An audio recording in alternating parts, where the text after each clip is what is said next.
Bab 286. Huff, bagaimana kamu masih bisa menjadi pemimpin cabang jika kamu tidak berani melakukan hal kecil seperti itu? Lebih baik kamu menyerahkan kepemimpinan kepada T-Rex, tegur Zeke padanya. Panik, panik, Darren buru-buru menjelaskan, saya hanya mengungkapkan beberapa pendapat pribadi saya, Tuan Williams. Ini jelas bukan tindakan takut perang. Saya akan segera mengumpulkan sekelompok pria dan pergi ke distrik Riverdale bersamamu. Mengapa kamu ingin pergi ke distrik Riverdale? Tanya Zeke. Bukankah Anda mengatakan ingin mengambil alih kekuatan dunia bawah distrik Riverdale, Tuan Williams? Darren bingung. Dengar baik-baik, aku memintamu bersiap-siap untuk mengambil alih kekuatan dunia bawah distrik Riverdale. Aku sendiri yang akan mengalahkan mereka, sementara kamu mengambil alih kepemimpinan untukku. Darren kehilangan kata-kata. Astaga! Astaga! Apakah saya mendengar sesuatu? Zeke akan mengalahkan kekuatan dunia bawah distrik Riverdale sendirian. Betapa sombongnya seseorang untuk bisa mengatakan sesuatu seperti ini. Terakhir kali, Zeke hanya berhasil menang melawan 300 orang T-Rex dengan bekerja sama dengan lebih dari 20 orang, termasuk Soul Wolf. Namun, Zeke akan menghadapi seluruh dunia bawah distrik Riverdale kali ini. Mereka memiliki setidaknya 500 orang di sana. Bagaimana itu mungkin?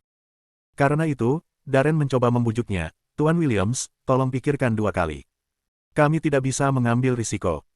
Mengapa saya tidak membawa sekelompok pria untuk pergi ke distrik Riverdale bersamamu sekarang? Hentikan omong kosong itu. Sebarkan berita bahwa aku akan pergi ke distrik Riverdale sendirian, perintah Zeke. Setelah menutup telepon, Darren diliputi oleh rasa keterkejutan yang dalam, tidak dapat memulihkan ketenangannya. Sementara itu, T-Rex bertanya dengan tidak sabar, apakah itu Tuan Williams? Apa yang dia katakan? Mengambil napas dalam-dalam, Darren menginstruksikan, sebarkan berita bahwa Tuan Williams pergi ke distrik Riverdale sendirian. Apa artinya? T-Rex bingung. Secara harfiah apa artinya? Tentu saja, jawab Darren. T-Rex menjadi panik sekaligus. Apakah Tuan Williams akan mengambil tindakan terhadap kekuatan dunia bawah distrik Riverdale? Dia mengambil langkah yang cukup besar, bukan? Namun, karena dia telah mengambil keputusan, ayo lakukan apa yang dia katakan. Aku akan mengumpulkan sekelompok pria sekarang dan pergi ke distrik Riverdale bersamanya. Persetan dengan itu, tegur Darren. Apakah kamu tidak mendengarku? Tuan Williams pergi ke distrik Riverdale sendirian. Apa? T-Rex merasa bodoh. Apakah Tuan Williams benar-benar memutuskan untuk mengalahkan kekuatan dunia bawah distrik Riverdale sendirian? Dia pasti bercanda. Tidak mungkin ada seseorang yang begitu kuat di dunia ini. Distrik Riverdale mendapatkan namanya dari sungai yang melewatinya dan sebuah lembah di dekatnya. Sistem transportasi air berkembang dengan baik, sehingga ada banyak pelabuhan dan dermaga di sana. Samuel menjaga gudang di dermaga yang ditinggalkan dengan lebih dari 20 orang.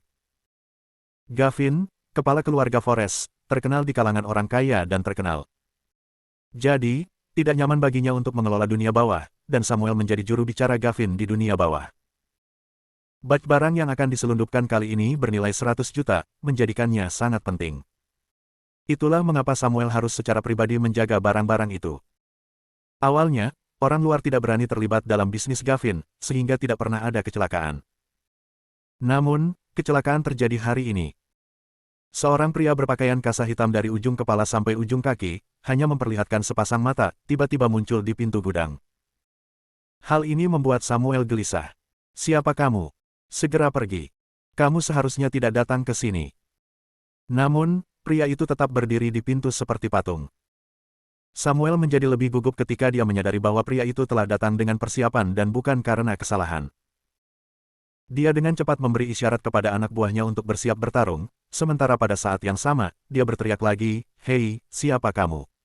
Apakah kamu berani memberitahu saya namamu?" Chapter 287. Sebelum Samuel selesai berbicara, pria berbaju hitam itu tiba-tiba bergerak saat dia menyerang Samuel dengan ganas.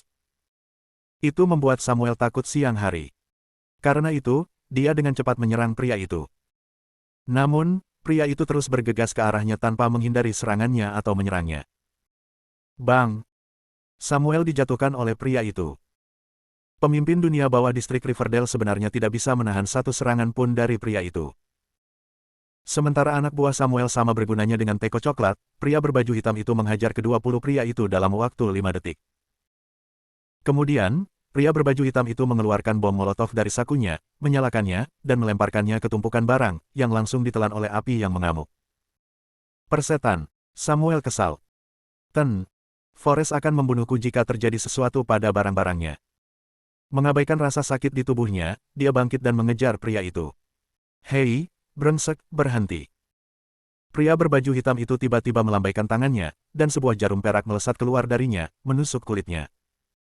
Paha Samuel. Samuel menjerit dan jatuh ke tanah begitu keras hingga salah satu giginya copot.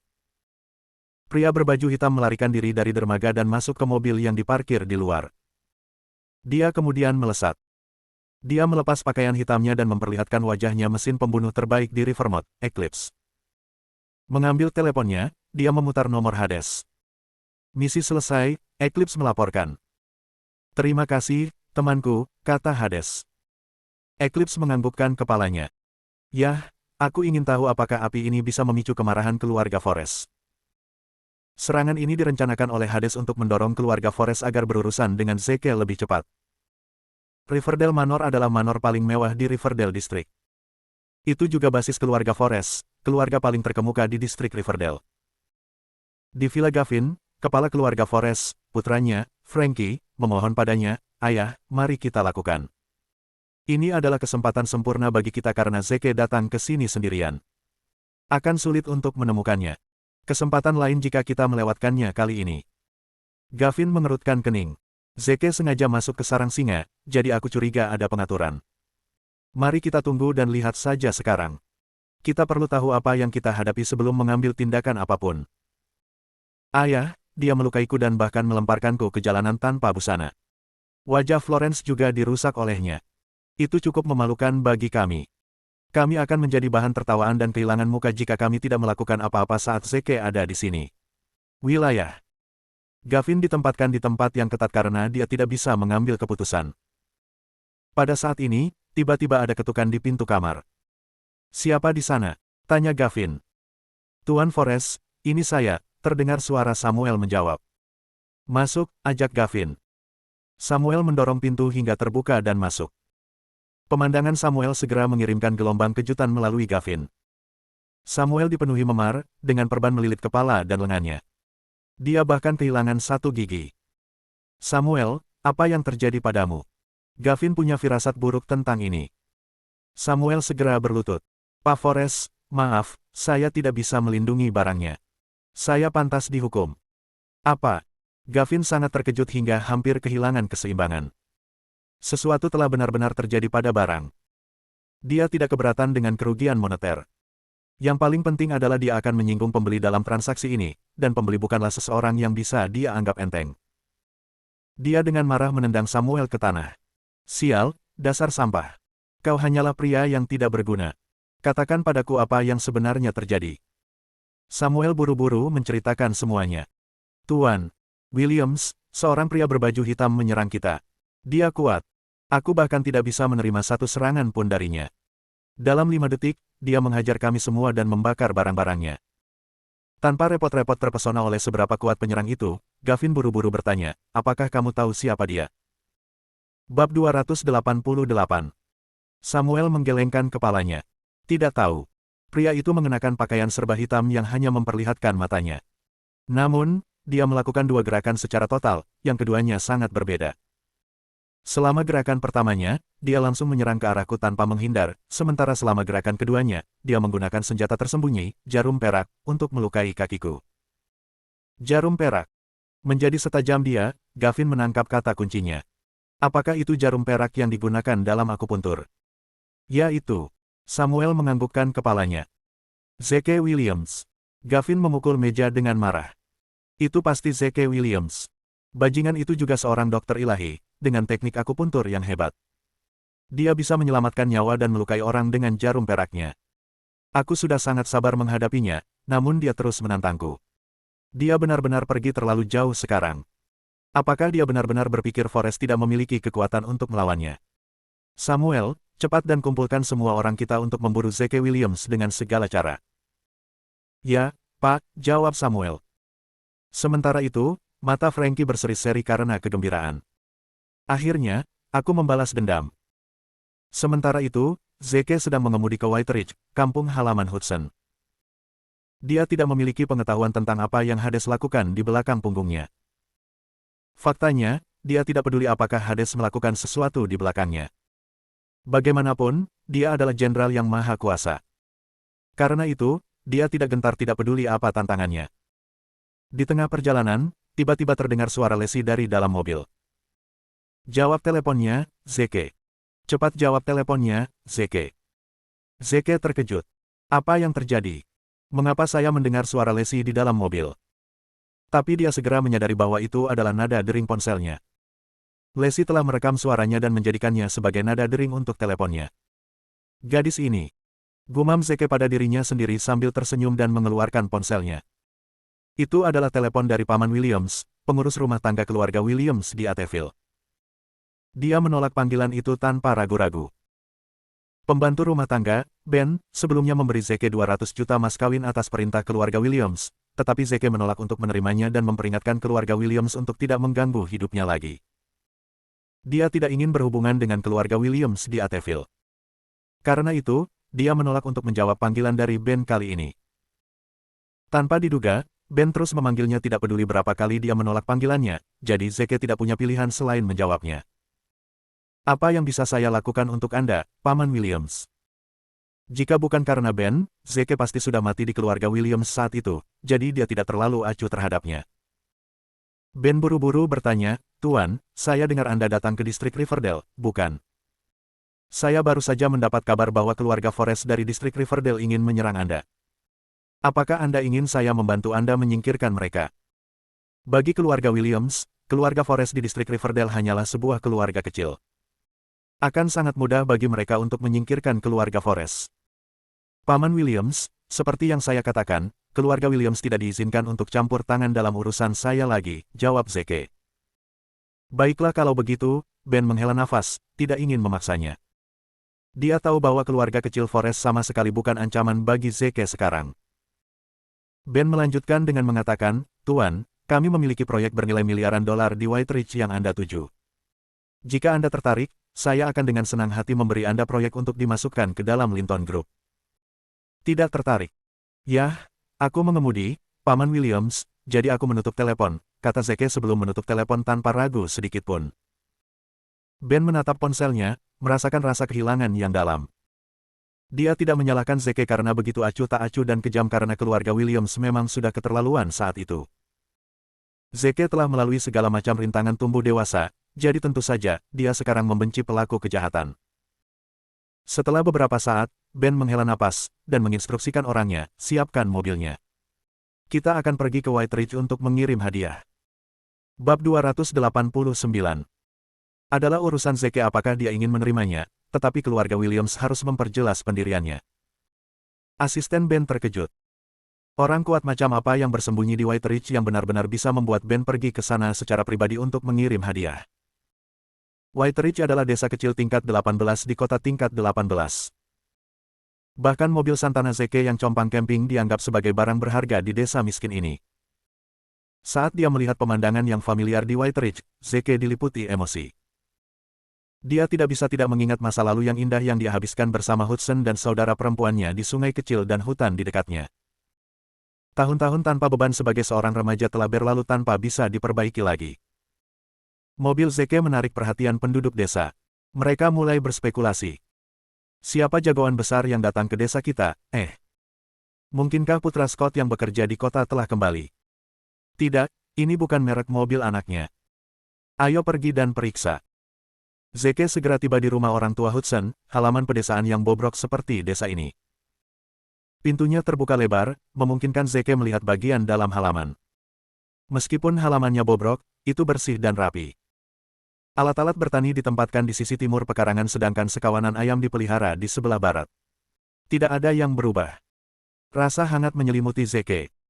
Senyum terbentuk di sudut mulutnya saat dia tidak sabar untuk berjalan ke halaman. Dia melihat ke dalam ruang tamu dan melihat dua orang yang dia rindukan, orang tua Hudson, Kyle dan Olivia. Mereka terlihat jauh lebih tua dengan rambut beruban dan wajah berkerut, tapi sikap baik mereka masih sama seperti sebelumnya. Saat itu, pasangan itu telah membuat kesepakatan dengan Zeke bahwa mereka akan menganggapnya sebagai anak baptis mereka setelah kelulusannya. Namun, Zeke telah dikirim ke penjara tepat setelah lulus, jadi rencana mereka belum selesai. Zeke, bagaimanapun, sudah menganggap mereka sebagai orang tua baptisnya. Pada saat ini, raungan seorang pria parubaya tiba-tiba terdengar dari ruang tamu. Suara itu jelas suara Jonas yang sebelumnya telah dibeli oleh Frankie untuk memikat Zeke ke White Ridge. Huff, luka di kepalaku disebabkan oleh anak baptismu, Zeke, jadi kamu harus bertanggung jawab untuk ini. Juga, putramu, Hudson, akan mati karena penyakit itu tanpa bantuanku. Pikirkanlah. Apakah kamu lebih suka membiarkan putrimu menikahi putraku, atau menyaksikan kedua putramu mati? Pilihan ada di tanganmu. Teriakan Jonas membuat Kyle dan Olivia menggigil ketakutan. Olivia mulai menangis, air mata mengalir di pipinya. Dia memohon, Jonas, kami tidak dapat memutuskan pernikahan putri kami karena kami harus mendiskusikannya dengannya. Tolong beri kami waktu. Jonas mendengus dingin. Huff, aku bisa memberimu lebih banyak waktu. Tetapi apakah polisi dan penyakit akan memberi anakmu lebih banyak waktu? Mendengar ini, Kyle dan Olivia dipenuhi dengan rasa putus asa yang lebih dalam. Zeke mengetahui pada saat itu bahwa dua orang sedang duduk di seberang Kyle dan Olivia. Yang lebih tua adalah Jonas Kalum, paman Hudson. Adapun yang lebih muda, Zeke samar-samar mengatakan bahwa dia adalah putra Jonas, Yoshua Kalum. Yoshua terkenal di desa karena penampilannya yang mengerikan dengan kulit gelap, bintik-bintik, dan bibir sumbing. Dia belum menemukan seorang istri meskipun dia hampir berusia 40 tahun. Menurut apa yang Jonas katakan barusan, Zeke dapat mengatakan bahwa Jonas tampaknya menggunakan Hudson dan dirinya sendiri untuk mengancam Kyle dan Olivia agar membiarkan putri mereka menikahi putranya, Yoshua. Saat memikirkan Sofia, putri wali baptisnya, Zeke tidak bisa menahan senyum. Bab 290. Sofia setahun lebih tua dari Zeke, jadi dia memperlakukannya seperti kakak perempuannya. Ketika dia masih muda, dia dan Hudson sering mengikuti Sofia dan berkuda. Sofia terkenal dengan kecantikannya di desa dengan sosok langsing anggun dan wajah cantik. Sebagai gadis tercantik di desa, dia telah membuat nama yang cukup untuk dirinya sendiri di kota. Zeke naksir Sofia ketika dia masih di sekolah dan bahkan menulis surat cinta untuknya. Tapi dia menyerah setelah pengakuan itu membuatnya sangat marah sehingga dia memukulinya. Jika Sofia benar-benar menikah dengan Yoshua, itu akan benar-benar seperti melempar mutiara di depan babi. Mengesampingkan penampilannya, Yoshua hampir 20 tahun lebih tua dari Sofia. Tidak hanya Kyle dan Olivia tidak akan menyetujuinya, tetapi Zeke juga tidak akan menyetujuinya. Bagaimanapun, dia adalah cinta pertamanya. Dia melangkah ke ruang tamu. Hai, ayah, ibu, aku kembali. Zeke memutuskan untuk memanggil mereka, ayah, dan ibu, meskipun tidak ada upacara formal. Namun, Kyle dan Olivia bingung dengan bentuk alamat yang dia gunakan. Setelah mereka akhirnya mengenali siapa Zeke, mereka langsung diliputi emosi. Olivia buru-buru berjalan ke arah Zeke, dan meraih tangannya, menangis kegirangan. Zeke, kamu akhirnya kembali. Kamu pergi tanpa memberitahu kami setelah lulus dan tidak kembali selama bertahun-tahun. Tidakkah kamu tahu betapa khawatirnya aku dan Kyle? Kyle juga datang dan meninju dada Zeke. Kamu bajingan kecil, kami telah mencarimu selama bertahun-tahun. Di mana kamu bersembunyi? Olivia tidak bisa makan dan tidur nyenyak, dan bahkan memanggil namamu dalam mimpinya. Dia sangat mengkhawatirkan keselamatanmu di luar sana. Lihat dirimu, bagaimana kamu bisa memukulnya ketika dia baru saja kembali? Olivia langsung membela Zeke. Zeke, kamu sudah tumbuh lebih tinggi. Aku ingat kamu setinggi bahuku saat itu, tapi kamu satu kaki lebih tinggi dariku sekarang. Ini sangat bagus. Zeke sangat tersentuh sehingga benjolan terbentuk di tenggorokannya. Meskipun dia tidak memiliki hubungan darah dengan mereka, hubungan yang mereka miliki jauh lebih baik daripada anggota keluarga yang memiliki hubungan darah. Ternyata saya selalu punya rumah selama ini. Rasanya sangat menyenangkan memiliki keluarga yang peduli padaku. Dia menahan air mata dan berkata, saya bergabung dengan tentara setelah saya pergi, jadi saya tidak bisa menghubungi dunia luar. Saya sekarang telah membuat nama untuk diri saya sendiri, jadi saya kembali untuk membawa kalian berdua kembali ke rumah saya. Untuk tinggal bersamaku. Olivia menghela napas. Aduh, Zeke, kami sudah mendengar tentang situasimu. Kamu tidak perlu menghibur kami. Jangan khawatir, kami tidak terlalu tua dan bisa mencari nafkah sendiri. Kamu harus berhenti main-main di luar sana dan kembali. Kyle dan aku akan membangun rumah dan mendapatkan istri untukmu. Zeke bingung. Berantakan. Mengapa saya harus main-main di luar sana? Sial, Jonas pasti memberi mereka omong kosong yang membuat mereka berpikir aku tidak baik-baik saja. Jonas tiba-tiba kehilangan itu. Kamu anak nakal, beraninya kamu kembali ke sini. Kamu meninju saya di dalam mobil dan membuat saya gegar otak. Ketika saya bangun di sebidang tanah kosong, saya dipukuli oleh sekelompok orang asing. Mereka pasti dikirim oleh Anda. Karena ini, saya telah menghabiskan total 300.000 hanya untuk perawatan medis. Anda harus memberi saya kompensasi. Putranya, Yoshua, juga menjadi marah saat dia menyingsingkan lengan bajunya dan berjalan menuju Zeke. Bajingan, beraninya kamu memukuli ayahku. Aku akan membunuhmu.